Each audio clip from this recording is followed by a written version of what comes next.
सो बच्चों अगर एमएसटीसीटी की बात करें तो एमएसटीसीटी के अंदर पूरे फिजिक्स के अंदर 24 चैप्टर्स होते हैं, राइट। एंड 24 चैप्टर्स में से आपको मैं बोलूं अगर 95 परसेंटाइल लाना है तो कितने चैप्टर्स पे फोकस करना चाहिए? तो यस बच्चों, अगर आपने 10 चैप्टर्स पे भी अच्छी तरह से फोकस किया तो आप 95 परसेंटाइल ला सकते हैं एमएसटीसीटी में। कुछ बच्चों को ये डाउट रहेगा सर 95 परसेंटाइल का मतलब कितने मार्क्स होते हैं? देखो, अगर आप लोगों ने बच्चों 50 मार्क्स में से आप 28 प्लस जा रहे हो तो आप लोगों का स्कोर एमएसटीसीटी के अंदर फिजिक्स के पेपर में 95 परसेंटाइल प्लस बन सकता है। कुछ कुछ केसेस में इससे भी कम रहता है, लेकिन आप लोगों को 28 प्लस लाना ही पड़ेगा। अब ये कंडीशंस मैं कैसे बोल रहा हूं, क्यों बोल रहा हूं? क्योंकि ये सारा मैं 2-3 सालों से देख रहा हूं कि अगर आप लोग 28 प्लस है तो आपकी परसेंटाइल 95 तक बन जाती है। ठीक है, चलिए तो अभी हम बात करते हैं 10 चैप्टर्स पे जिससे आपकी परसेंटाइल 95 प्लस जाने वाली है। ठीक है, तो कौन से वो चैप्टर्स है बच्चों? देखो यहां पर ध्यान दो। पहला चैप्टर है आप लोगों का इज ऑसिलेशन। ठीक है, ये वेटेज चैप्टर्स जो है ये थोड़े, हाँ मैं ये चीज कंसिडर बोल सकता हूं कि ये चैप्टर्स थोड़े डिफिकल्ट भी हो सकते हैं, कुछ चैप्टर्स आसान भी हैं, लेकिन आप लोगों को अगर अच्छे मार्क्स परसेंटाइल चाहिए तो आप लोगों को ये सारी चीजें अच्छी तरह से प्रिपेयर करनी होगी। ऑसिलेशन जो देखा जाए तो ऑसिलेशन का वेटेज एमएसटीसीटी के अंदर रहता है। अब इस साल जो देखा गया वो 4 से 5 मार्क्स का देखा गया।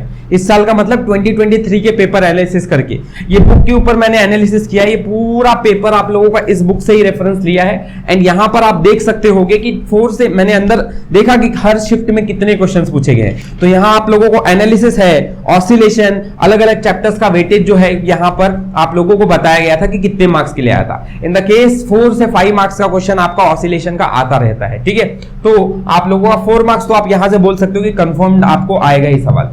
देन अगला चैप्टर आपका है इलेक्ट्रोस्टैटिक्स।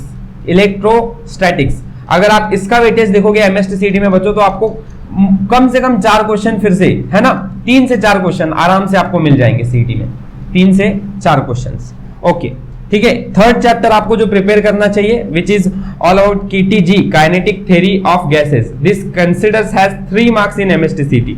3 मार्क्स की वेटेज है इसकी। कभी कभी एमएसटीसीटी में 4 क्वेश्चंस भी आप लोगों को दिखे हैं, ये बात भी ध्यान में रखो। Next fourth chapter is electromagnetic induction. अब बच्चों ये चैप्टर्स बहुत बच्चों को डिफिकल्ट लगते हैं। देखो बच्चों ये सारी चीजें इतने डिफिकल्ट चैप्टर्स नहीं है। ठीक है, EMI चैप्टर और AC सर्किट फालतू में ही लोगों ने बना के रखा हुआ है कि चैप्टर डिफिकल्ट है। सीटी के पॉइंट ऑफ व्यू से बहुत आसान चैप्टर है। अगर आप इसका वन शॉट और प्रीवियस ईयर क्वेश्चन सॉल्व करना चाहते हैं तो ये सारी चीजें आप मेरे चैनल पर कर सकते हैं, यहाँ पर सब वीडियोस अपलोड करके रखा हुआ है। ठीक है, ये चैप्टर आराम से आपको 3 मार्क्स के लिए पूछा जाता है एंड आपको इधर से मिनिमम मैं बोल सकता हूं बच्चों 2 क्वेश्चन तो आसानी से आपको आ ही जाते हैं सॉल्व करने, एकदम ईजी रहते हैं।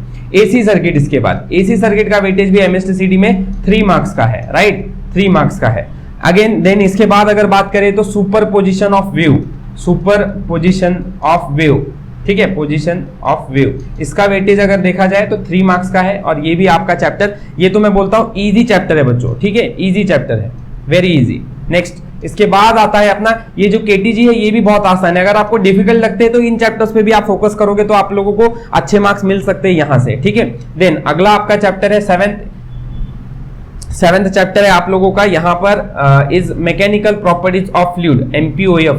इसकी वेटेज एमएसटीसीटी 3 मार्क्स की है। अगेन मैं इस चैप्टर को भी बोलूंगा इजी चैप्टर है, आप इनको प्रिपेयर करो। ठीक है, विद इन टाइम बाउंडिंग या आराम से आप लोगों को क्वेश्चंस प्रिपेयर करने चाहिए, सॉल्व हो जाते हैं। नेक्स्ट अगला चैप्टर है आपका रोटेशनल डायनामिक्स, रोटेशनल डायनामिक्स, और ये चैप्टर का वेटेज एमएसटीसीटी में है 3 मार्क्स। एंड ये चैप्टर हाँ मीडियोकर है, इतना भी डिफिकल्ट नहीं है, लेकिन हाँ मीडियोकर रखा जा सकता है। देन ग्रेविटेशन जो क्लास 11th का है आपका, और ग्रेविटेशन का वेटेज एमएसटीसीटी में 2 मार्क्स के क्वेश्चंस हैं। कहीं कहीं पर बच्चों ये 4 मार्क्स के लिए भी दिखे हैं। ठीक है, क्लास 11th का चैप्टर है तो इसको छोड़ो मत बच्चों, इजी चैप्टर है, आराम से आप अगर एक दिन भी लोगे ना तो आराम से ये चैप्टर आपका प्रिपेयर हो जाएगा। नेक्स्ट और आखिरी चैप्टर आप लोगों का एमएसटीसीटी में वेव ऑप्टिक्स। ठीक है, ये 10th चैप्टर है और यहां से भी आपको 3 क्वेश्चंस हर साल एमएसटीसीटी में मिलते हैं, राइट। तो आप लोग ये सारे चैप्टर्स बोल सकते हो कि आपको प्रिपेयर करने चाहिए 10 चैप्टर्स। अगर आप टोटल वेटेज देखो तो 4 + 3 + 3 is 10, 13, 16, 19,